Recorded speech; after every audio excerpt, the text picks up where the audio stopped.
I'm going to make barbecued spare ribs, and I'm going to start with my homemade tomato sauce. It's just tomatoes cooked down, and then I run them through the blender so that I get all the pulp and stuff mixed so it's real smooth. So I've got a cup of my tomato sauce here. I don't use canned tomato sauce because it's got tons of stuff I don't want. So I'm going to spice this up. I don't use sugar in my sauces because we don't use sugar. So this is Penzeys. It's called Chicago Steak Seasoning, but it's so good when you grill any kind of meat to use some of this. And I'm going to use just probably 1/8 of a teaspoon. And this is also Penzeys. I buy it in bulk instead of in these little shakers. This is Northwood seasoning, and I'm going to do about 1/2 teaspoon.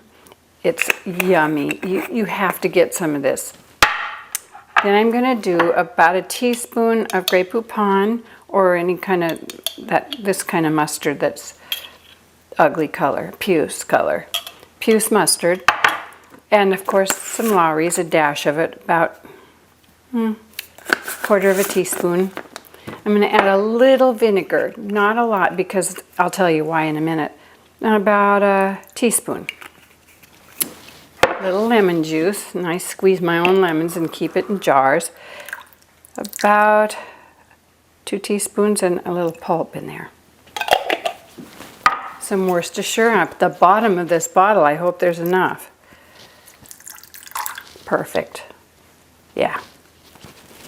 Okay. And oil, about 1 tablespoon. This is olive oil. There. So I'm going to mix that all up. I don't even use artificial sweeteners like stevia or any of those because I've been studying up on this sweet stuff. And our bodies, when you put fake stuff like Splenda or any of those in your body, it thinks it's sugar. It knows sweet, and so it spikes your insulin, which is the reason we gain weight when we eat sugar.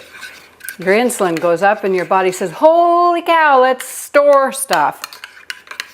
Start storing, guys. So there's my barbecue sauce. Is that everything? Oh, pepper. Got to do a little of it. Then, here's why I didn't add a lot of vinegar.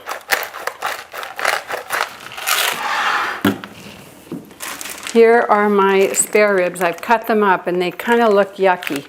They sort of look gray, and it's because they've been marinating in just vinegar, just regular white vinegar. In fact, when I bought 2 huge, big, long things as long as my leg and of these spare ribs, and I cut them up and froze them, but I put vinegar in the bag and froze the meat with the vinegar. And so as it thawed out in my refrigerator, it just had more time to marinate. Time before it froze and time when it thawed out. And I'm just going to take them out of the vinegar and put them on this foil. They smell like vinegar. They don't look very good, but when they barbecue, they'll look better. So I'm just going to throw this vinegar out. Then I'm going to pour my barbecue sauce, just about half, over the ribs. I would put this in the fridge for a couple hours and let this kind of marinate in. I'm going to use half of it.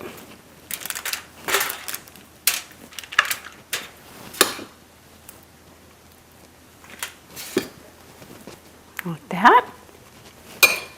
I'm going to fold this up.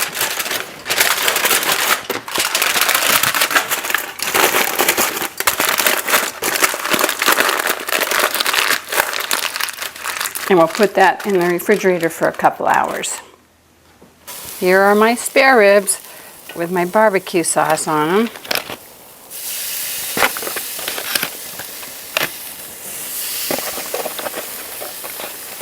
Secret here is a very hot grill, and you cook your meat off the coals. You don't want them in the coals.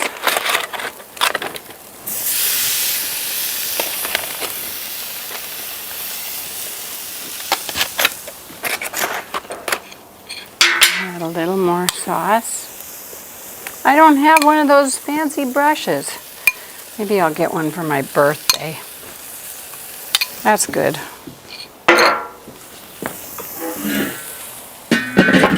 These are going to cook for about, I would say, a half hour right now. I'm going to turn it down, and that's how you turn it down. You close these little holes. I'm going to turn it to like there. That'll slow down. We want to slow cook these. So you can also turn it down under here, but I'm going to leave those open. It's been 15 minutes. Oh, they're looking good.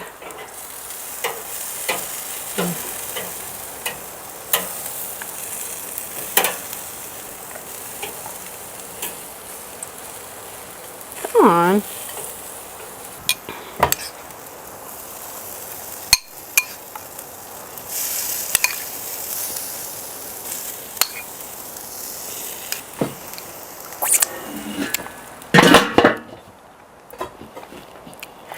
About 15 more minutes and we're done.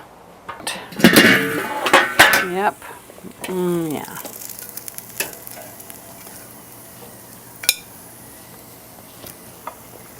Now the thing is, when you use sugar, it makes your meat glisten, and we don't get to have that glistening deal, but it's worth the health part.